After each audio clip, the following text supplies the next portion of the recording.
ಚಂದ್ರ ಅವ್ರು ನನ್ನ ಫಾದರು, ಅವ್ರ ಮಗ ನನ್ನ ಸವ್ಯಸಾಚಿ ಅಂತ. ನನ್ನ ಪ್ರಫುಲ್ ಚಂದ್ರ ಫಾರ್ಮಲ್ಲೇ ನಾನು ಇದ್ದಿದ್ದು. 1980 ಅಗ್ರಿಕಲ್ಚರ್ ಓದ್ಕೊಂಡ್ಬಂದೆ, ಅವ್ರ ಜೊತೆ ಸೇರಿಕೊಂಡೆ. ಆವಾಗಲಿಂದ ಈ ಫಾರ್ಮು ಮಾಡ್ಕೊತಾನೆ ಬಂದಿದ್ದೀನಿ. ಅವ್ರ ಎಕ್ಸ್ಪೀರಿಯನ್ಸು, ಅವ್ರ thoughts, way of thinking most probably ನನ್ನಲ್ಲಿ ಇಂಜೆಕ್ಟ್ ಆಗಿರ್ಬೋದು, ಗೊತ್ತಿಲ್ಲದಿದ್ದಂಗೆ. ಸೊ ಈಗ ಆಗ್ತಾ ಬಂದಂಗೆ ಏನಾಯಿತು ಅಂದ್ರೆ ಅವರು 11, 12, 13 ತೀರೋದ್ರು ಅವರು. ಆಮೇಲಿಂದ ಫುಲ್ ಸ್ಕೇಲ್ ನಾನೇ ಮಾಡ್ಕೊಂಡು ಹೋಗ್ತಾ ಇದ್ದೀನಿ. ಅವ್ರು ಇದ್ದಾಗ್ಲಿಂದನೂ ರಿಸರ್ಚ್ ಮಾಡ್ತಾನೆ ಇದ್ದೆ, ಈಗಲೂ ರಿಸರ್ಚ್ ಮಾಡ್ಕೊಂಡು ಹೋಗ್ತಾ ಇದ್ದೀನಿ. ಒಂದು ಅಡಿಕೆ ತೋಟದಲ್ಲಿ ಒಂದು ದಾಯ ಅಂತ ಬಂದಾಗ 9x9 ನಮ್ಮ ಮಾಮೂಲಿ ದಾಯನೇ, ಅದು ಒಳ್ಳೆ ದಾಯನೇ, ಇಲ್ಲ ಅಂತ ಏನು ಅದ್ರ ಬಗ್ಗೆ ಕಾಂಟ್ರವರ್ಸಿ ಏನಿಲ್ಲ. ಅದ್ರ ಏನಾಗುತ್ತೆ ಅಂತ ಹೇಳಿದ್ರೆ ಈಗಿನ ಕಾಲದಲ್ಲಿ ಲೇಬರ್ ಪ್ರಾಬ್ಲಮ್ಮು, ಮೆಕನೈಸೇಷನ್ ಹೆಂಗೆ ಮಾಡೋದು, ಸೊ ಪರ್ ಏಕರ್ ಈಲ್ಡ್ ಜಾಸ್ತಿ ಮಾಡೋದು ಹೆಂಗೆ, ಸೊ ಇವೆಲ್ಲ ನೋಡ್ಕೊಂಬಿಟ್ಟು ಒಂದು ಪರ್ಟಿಕ್ಯುಲರ್ ಸಿಸ್ಟಮಲ್ಲಿ ಒಂದು ದಾಯ ಮಾಡಿದೆ. ದಾಯ ಏನು ಅಂತ ಹೇಳಿದ್ರೆ 2 ಜೋಡಿ ಸಾಲು 6 ಅಡಿದು, 6 ಅಡಿ ಗಿಡ ಬರುತ್ತೆ ಸಾಲಲ್ಲಿ. ಇನ್ನೊಂದು ಸಾಲಿಗೆ 3 ಅಡಿ ಬಿಟ್ಬಿಟ್ಟು ಮತ್ತೆ ಸಾಲು ಹಾಕ್ಕೊಂಡು ಹೋಗ್ತೀವಿ 6 ಅಡಿ. ಅವಾಗ ಒಂದು ಸಾಲಿಂದ ಒಂದು ಸಾಲಿಗೆ ಗಿಡಗಳು ತ್ರಿಕೋಣ ಆಕಾರದಲ್ಲಿ ಕೂರುತ್ತೆ. ಅದು ಆಗ್ತಿದ್ದಂಗೆ ಆ 2 ಜೋಡಿ ಸಾಲು ಹಾಕ್ತಿದ್ದಂಗೆ 12 ಅಡಿ ಬರುತ್ತೆ. ಮತ್ತೆ 2 ಅಡಿ ಜೋಡಿ ಸಾಲು ಅದೇ ಥರ ಹೋಗ್ತಾ ಇರುತ್ತೆ. ಅದು 12 ಅಡಿ 6 ಅಡಿ, 12 ಅಡಿ 6 ಅಡಿ. ಅದನ್ನು ಮಾಡಿದ್ರೆ ಏನಾಗುತ್ತೆ ಅಂದರೆ 792 ಸಸಿ ಕೂರ್ತವೆ. ಈ 12 ಅಡಿ ಇರೋದ್ರಿಂದ ಏನಾಗುತ್ತೆ ಅಂತೇಳಿ ನಿಮ್ಗೆ 6 ಅಡಿ ಇದ್ದಾಗ ಸ್ಪೇಸ್ ತುಂಬ ಕಡಿಮೆ, ಓವರ್ಲೀಫ್ ಆಗುತ್ತೆ, ಈಲ್ಡ್ ಸರಿ ಬರಲ್ಲ ಅನ್ನೋದೆಲ್ಲ ಕ್ವಶನ್ಸ್ ಇರುತ್ತೆ. ನೆಕ್ಸ್ಟ್ ಇನ್ನೊಂದು ಕ್ವಶನ್ ಏನು ರೈಸ್ ಆಗುತ್ತೆ ಅಂತ ಹೇಳಿದ್ರೆ, ಒಂದ್ಸತೆ ಗಿಡ ಹಾಕಿದ್ಮೇಲೆ ನಡಿಗೆ ಹಾಕೋದು ಹೆಂಗೆ ಅಂತೆಲ್ಲ ಬರುತ್ತೆ. ಬಟ್ ಏನಾಗುತ್ತೆ ಅಂದರೆ ಕೆಲವೊಂದು ಕಡೆ ನಾವು ಕಾಂಪ್ರಮೈಸ್ ಆಗಬೇಕು. ಪ್ಲಸ್ ಆ್ಯಂಡ್ ಮೈನಸನ್ನು ತೊಗೊಂಡಾಗ ಯಾವ್ದು ಪ್ಲಸ್ ಜಾಸ್ತಿ ಇದೆ, ಯಾವ್ದು ಮೈನಸ್ ಜಾಸ್ತಿ ಇದೆ ಅಂತ. ಈಗ ಏನಾಗುತ್ತೆ ಅಂದರೆ 6 ಅಡಿಲಿ ಹಾಕಿರ್ತೀವಲ್ಲ ನೀವು ಆಗ್ಲೇ 1/4 ಎಕರೆ ಜಾಸ್ತಿ ತೊಗೊಂಡ್ಬಿಟ್ಟಿದ್ದೀರಿ ನೀವು. ಇದು ಮೈಂಡ್ ಸೆಟ್ಟಾಗಿ ಮಾತಾಡ್ತಿರೋದು ನಾನು. ಈಗ 9 537 ಸಸಿ ಕೂರುತ್ತೆ. ಅದಕ್ಕೆ ನೀವು ಒಂದು 20-30 ವರ್ಷ ಆದಮೇಲೆ ನಡಿಗೆ ಕೂರಿಸ್ತೀನಿ ಅಂತ ಹೋಗ್ತೀರಾ. ನೀವು ಹೋಗ್ತೀನಿ ಅಂದ ತಕ್ಷಣವೇ ಈ ಎತ್ತರ ಆಗಿದ್ದ ಸಸಿ, ಕೆಳಗಡೆ ಸಸಿ ಲ್ಯಾಂಕಿಯಾಗಿ ಬರ್ತವೆ.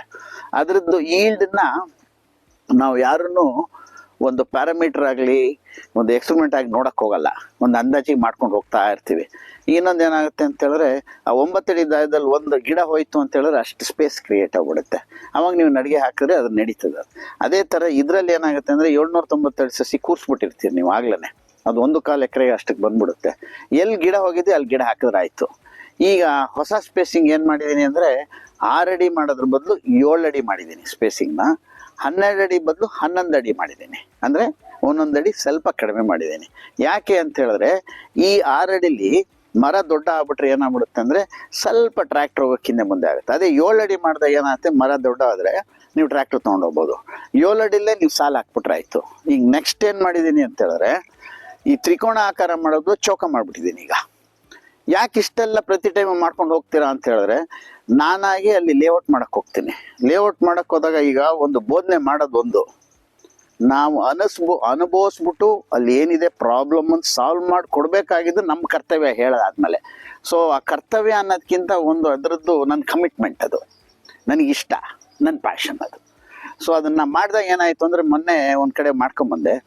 ಅದರಲ್ಲಿಗೆ ಸ್ಪ್ರಿಂಕ್ಲರ್ ಮಾಡಿಬಿಟ್ರೆ ನೀವು ಈ ಏನಾಗುತ್ತೆ ಅಂತ ಹೇಳಿದ್ರೆ ತ್ರಿಕೋಣ ಆಕಾರ ಕೂರ್ಸೋದು ಪರವಾಗಿಲ್ಲ, ಚೌಕ ಕೂರ್ಸಿದ ತಕ್ಷಣ ಏನಾಗುತ್ತೆ ಡ್ರಿಪ್ಪಿಗೆ ಅದು ಪರ್ಫೆಕ್ಟ್ ಆಗುತ್ತೆ. ಡ್ರಿಪ್ಪಿಗೆ ಏನಾಗುತ್ತೆ ಅಂದರೆ ಎವ್ರಿ 30 ಪ್ಲಾಂಟ್ಸು 40 ಪ್ಲಾಂಟ್ಸಿಗೆ ಲ್ಯಾಟ್ರಲ್ಸ್ ತೊಗೊಂಡೋಗ್ತಾರೆ. ಆ ಲ್ಯಾಟ್ರಲ್ಸಲ್ಲಿ ಏನಾಗ್ಬಿಡುತ್ತೆ ಅಂದರೆ ಸಪೋಸ್ ತ್ರಿಕೋಣ ಆಕಾರ ಆದರೆ ಲೈನ್ ಕ್ರಾಸ್ ಆಗಿ ಬರುತ್ತೆ, ಸ್ಟ್ರೈಟಾಗಿ ಬರಲ್ಲ. ಸೊ ಆ ಡ್ರಿಪ್ ಲೈನ್ ಎಳೆಯೋಕ್ಕೆ ಕಷ್ಟ ಆಗ್ಬಿಡ್ತು. ಅವಾಗ ಏನು ಮಾಡ್ತೇವೆ ಅಂದರೆ ಇದು ತಪ್ಪಾಗಿತ್ತಿದ್ದು ಅಂಥೇಳಿ ಅದನ್ನು 7 ಅಡಿ ಮಾಡಿ 6 ಅಡಿ ಸಸಿ ಮಾಡಿ ಚೌಕ ಮಾಡ್ಕೊಂಡಿದ್ದೀವಿ ಈಗ.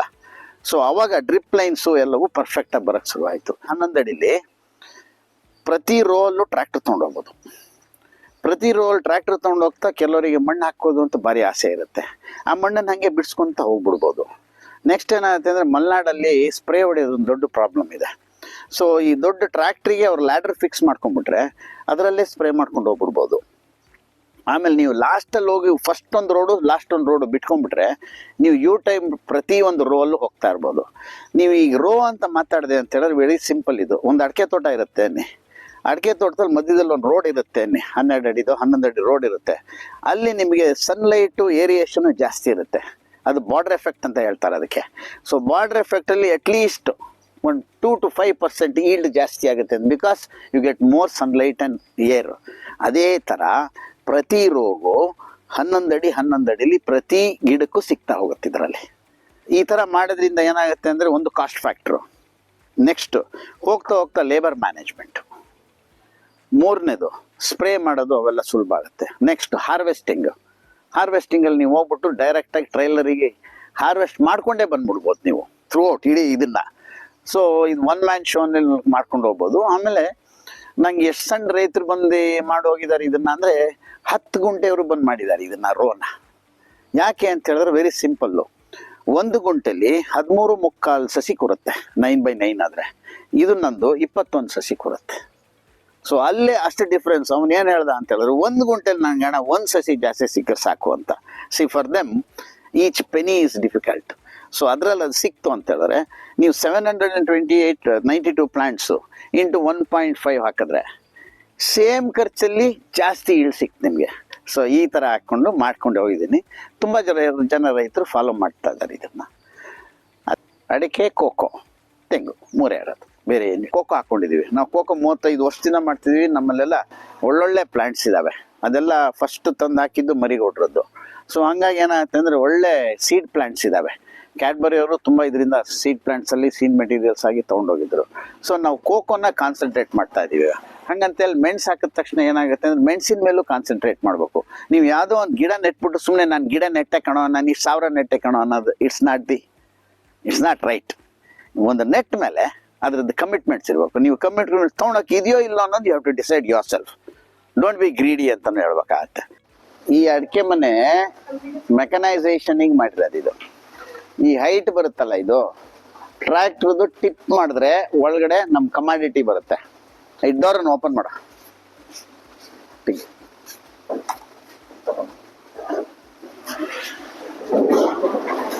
ಹೇಳಿ. ಸೊ ಈ ತರ ಕ್ಲೋಸ್ ಮಾಡಿದಾಗ ಏನಾಗುತ್ತೆ ಅಂದ್ರೆ ಡಿಫ್ರೆಂಟ್ ಸೆಗ್ಮೆಂಟ್ಗಳಾಗ್ತವೆ. ಸೊ ಇದರಲ್ಲಿ 3 ಸೆಗ್ಮೆಂಟ್ಸ್ ಇಟ್ಕೊಂಡಿದ್ದೀನಿ ನಾನು. ಒಂದು ಗೋಲ್ಡನ್ ಸೆಗ್ಮೆಂಟ್ಸು, ಒಂದು ನಾರ್ಮಲಿ ಆ ಕಡೆ ಸೈಡ್ ಪ್ರೊಟೆಕ್ಷನ್ ಸೆಗ್ಮೆಂಟ್ ಇಟ್ಕೊಂಡಿದ್ದೀನಿ. ಈಗ ಇದನ್ನ ಫುಲ್ 3 ಓಪನ್ ಮಾಡಿಬಿಟ್ರೆ ಒಂದು ಮದುವೆ ಮನೆಗೆ ಅಥವಾ ಯಾವುದೋ ಫಂಕ್ಷನ್ನಿಗೆ ಇವೆಲ್ಲದಕ್ಕೂ ಯೂಟಿಲೈಸ್ ಮಾಡ್ಬೋದು. ಇದನ್ನ ಯಾಕೆ ಇಷ್ಟು ಮಾಡ್ತೀವಿ ಅಂತ ಹೇಳಿದ್ರೆ, ಈ ಕೆಳಗಡೆ ಏನು ಸಿಮೆಂಟಿಂದು ಗಾರೆ ಖರ್ಚು ಮಾಡಿರ್ತೀವಿ ಸ್ಕ್ವೇರ್ ಫೀಟಿಗೆ, ಅದ್ರದ್ದು ಬಡ್ಡಿ ಸಮೇತ ತೆಗಿಬೇಕು ಅಂತ. ಈಗ ನೀವು ಚಪ್ಪಲಿ ಹಾಕೊಂಡ್ಮೇಲೆ ಚಪ್ಪಲಿ ಎಲ್ಲ ಸೋಸ್ತೀರಿ ತಾನೆ, ಇದು ಯಾಕೆ ಸೋಯಿಸಬಾರ್ದು ಅಂತ ಹೇಳ್ಬಿಟ್ಟು ಈ ಕಾನ್ಸೆಪ್ಟಲ್ಲಿ ಮಾಡಿರೋದು. ನೆಕ್ಸ್ಟ್ ಏನು ಅಂತ ಹೇಳಿದ್ರೆ, ಇಲ್ಲಿ ಪೋಲ್ಗಳಿದ್ದಾವೆ. ಇದಕ್ಕೆ ಪೋಲ್ ನಿಲ್ಸಿದೀವಲ್ಲ ಅಲ್ಲಿ ಕಪ್ಪುದು ಕಾಣಿಸ್ತದ, ಅದನ್ನೋಗಿ ಟ್ಯಾಪ್ ಮಾಡಿ. ನೀವು ಅದನ್ನೋಗಿ ಟ್ಯಾಪ್ ಮಾಡಿ. ಟಣ್ ಅನ್ನಲ್ಲ, ಅದು ಗಟ್ಟಿ ಇದೆ. ಅದು is a difference in sound. ಇದೇನಿದೆ ಇಲ್ಲಿವರೆಗೆ ಇದು ಫುಲ್ ಕಾಂಕ್ರೀಟ್ ಹಾಕಿರೋದು. 10 ಫೀಟಿಗೆ ಇತ್ತದು. ಸುಮ್ಮನೆ ಯೋಚನೆ ಮಾಡಿದೆ, ಯಾಕೆ ಅದ್ರೊಳಗೆ ಒಂದು ಸ್ವಲ್ಪ ಕಾಂಕ್ರೀಟ್ ಹಾಕ್ಬಾರ್ದು ಅಂತ. ಕಾಂಕ್ರೀಟ್ ಹಾಕಿದ ತಕ್ಷಣ ಏನಾಯ್ತು ಅಂತ ಹೇಳಿದ್ರೆ rigidity was more. See height ಹೋದಂಗೂ ರಿಜಿಡಿಟಿ ಜಾಸ್ತಿ ಬೇಕಾಗತ್ತೆ. ಸೊ ಆ ರಿಜಿಡ್ ಮಾಡೋಕ್ಕೆ ಅದನ್ನು ಮಾಡಿದ್ವಿ. ನೆಕ್ಸ್ಟ್ ಕಾಂಕ್ರೀಟ್ನ ಅವ್ನು ಕರ್ಸ್ಕೊಂಬರ್ಲಿಲ್ಲ. ನಮ್ಮ ಹುಡುಗರ ಕೈಲೇ ಫುಲ್ ಕಾಂಕ್ರೀಟ್ ನಾನೇ ಸೇರ್ಕೊಂಡು ಮಾಡುವಾಗ 73/36 ಫೀಟ್ ಇರ್ಬೇಕು. 73 ಅಂತೂ ಡೆಫಿನೆಟ್. 1 ಟನ್ ಡ್ರೈ ಆಗುತ್ತೆ, ಬರುತ್ತೆ. 21 hours ಬೇಕು ಡ್ರೈ ಆಗೋಕ್ಕೆ. ದಿಸ್ ಇಸ್ ಚೈನಾಯಿಂದ ಪಾರ್ಟ್ಸ್ ತಂದಿದ್ದಾರೆ. Food grade dryers. ಇದಿದೆಯಲ್ಲ ಬಿನ್ನು, ಇದೊಂದು ಬಿನ್ ಇದೆ ನೋಡಿ ಇಲ್ಲಿ. ಈ ಬಿನ್ನಿಗೆ ಈ ಟ್ರೈಲರ್ ಬರುತ್ತೆ ಇಲ್ಲಿ. ಟ್ರೈಲರ್ ಬಂದ್ಬಿಟ್ಟು ಇಲ್ಲಿ ಕಮಾಡಿಟಿ ಹಾಕ್ತೀವಿ ನಾವು. ಈ ಕಮಾಡಿಟಿ ಈ ಕನ್ವೇರಲ್ಲಿ ಮೇಲೆ ಹೋಗುತ್ತೆ. ಈ ಕನ್ವೇರಲ್ಲಿ ಆಯ್ತಾ, ಅದು ಬಂದ್ಬಿಟ್ಟು ಇದಕ್ಕೆ ಬೀಳುತ್ತೆ. ಇದು ಕನೆಕ್ಷನ್ನಲ್ಲಿ ತೆಗೆದಿಟ್ಟಿದ್ದೀವಿ, ಇದಕ್ಕೆ ಬೀಳುತ್ತೆ. ಇದರಲ್ಲಿ ಸಿಪ್ಪೆ ಹೋಗ್ಬಿಟ್ಟು ಡೈರೆಕ್ಟಾಗಿ ಟ್ರ್ಯಾಕ್ಟ್ರಿಗೆ ಬೀಳುತ್ತೆ ಸಿಪ್ಪೆ. ಇಲ್ಲಿ ಬಂದಿರೋ ಹೊರ ಅಡಿಕೆ ಇಲ್ಲಿ ಆ ಕನ್ವೇಯರ್ ಮೇಲೆ ಬೀಳುತ್ತೆ. ಈ ಕನ್ವೇಯರಲ್ಲಿ 6 ಜನ ಕೂತಿರ್ತಾರೆ ಆ ಕಡೆ ಈ ಕಡೆ. ಈ ಕನ್ವೇಯರು ಅದ್ರ ಅಡಿಗಡೆ ಹೋಗಿರುತ್ತೆ. ಸೊ ಇದರಲ್ಲಿ RPM ಅಡ್ಜಸ್ಟ್ ಮಾಡಿರ್ತೀನಿ ನಾನು. RPM ಒಂದು ಅಂದಾಜಿಗೆ 10 to 11 RPM ಅಲ್ಲಿ ಇದು ಓಡ್ತಾ ಇರುತ್ತೆ ಬೆಲ್ಟು. ಇಲ್ಲಿ 6 ಜನ ಕೂತಿರ್ತಾರೆ. ಒಬ್ಬೊಬ್ರಿಗೆ ಒಂದೊಂದು ಇಂಟ್ರೆಸ್ಟ್ ಮಾಡಿರ್ತೀವಿ. ನೀನು ಒಡ್ಕ ತೆಗಿ, ನೀನು ಹಾಫು, ಇನ್ನೊಂದು ಏನೋ ಒಂದು ತೆಗಿ ಮಾಡಿರ್ತೀವಿ. ಏನಾಗುತ್ತೆ, ಹ್ಯೂಮನ್ ಬೀನು ಫೆಟ್ಟಿಗೆ ಬರೋದ್ರಿಂದ ಅಲ್ಲಾದ್ರೆ ಇದು ಇಲ್ಲದೆ ಇದ್ರೆ ಎಳಿತಾ ಕೂತ್ಕೊಂತಾರೆ. ಸೆಗ್ರಿಗೇಷನ್ ಸೆಪರೇಟ್ ಮಾಡಿದಾಗ ಏನಾಗುತ್ತೆ ಅಂದ್ರೆ your mind is only one thing. ಒಂದು ನೆಕ್ಸ್ಟ್ ಇದು ಮೂವ್ ಆಗ್ತಾ ಇರೋದ್ರಿಂದ ನೀವು ಅದನ್ನ ಪಿಕ್ ಮಾಡಲೇಬೇಕು, ಸುಮ್ಮನೆ ಕೂತ್ರೆ ಹೋಗ್ಬಿಡುತ್ತೆ ಅದು. So the efficiency of human beings more in this. ಆಮೇಲೆ lethargicity or fatigue will also be less ಇದರಲ್ಲಿ. ಗೊತ್ತಾಯ್ತಾ? ಇದು ನಂದೇ ಡಿಸೈನ್, ಇದು ಫುಲ್ಲು ಡಿಸೈನ್ ಮಾಡಿರೋದು. ಇದನ್ನ ನಾನೇ ಡಿಸೈನ್ ಮಾಡಿರೋದು. ಸ್ಕೀಟ್ ಮಿಷನ್ ನಾನೇ ಡಿಸೈನ್ ಮಾಡಿರೋದು. ಬೋಟ್ ನಾನೇ ಡಿಸೈನ್ ಮಾಡಿರೋದು. ಅಲ್ಲೊಂದು ಇದು ಮಾಡಿದ್ರೆ ಅದು ನಾನೇ ಡಿಸೈನ್ ಮಾಡಿರೋದು. I design also, but I am agriculture student. I am not an agriculture engineering student. BSc AG pure. ಇದಾದ್ಮೇಲೆ ಬಾಯ್ಲಿಂಗ್ ಪ್ರೊಸೆಸ್ಸು. ಬಾಯ್ಲಿಂಗ್ ಪ್ರೊಸೆಸ್ಸಲ್ಲಿ 2 ಟೈಪ್ಸ್ ಇದೆ.